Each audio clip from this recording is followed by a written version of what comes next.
kamwita Lozi nisindikize mtoni. Lozi alichojibu viatu vyangu sivioni. Suzi akamwambia vipi mitavaa nyumbani. Lozi alichojibu miguu yetu haifanani.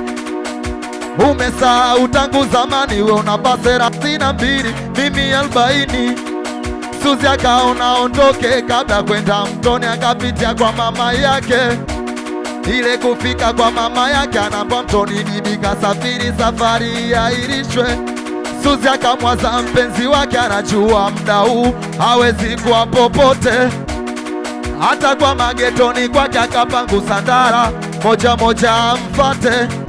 Kumbe Lozi naye kakamata simu yake, anamtumia SMS shemeji yake, mambo shem. Rashidi akajibu poa nambie. Lozi akamwambia naweza nikakuona one time. Rashidi akajibu kwa nini kupinge shem. Akamuuliza upo wapi, akajibu nipo geto. Kamwambia nisubiri na kuja hapo ulipo, na kuja chapu silembi muandiko, na nakuja nikifika nitasema nikitakacho. Basi Lozi akafika kabla ya Suzi, alivyofika akaanza kufosi mapenzi. Rashidi naye alipokuwa mshenzi akaleta udwanzi, akamsahau Suzi da.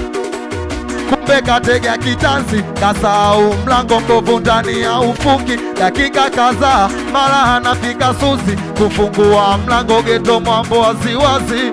Hoya kajionea ushenzi ambao hajatarajia, mwili umekufa ganzi.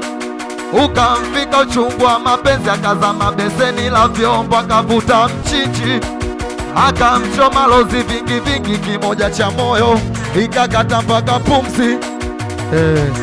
Twende wakishua jamani na marafiki.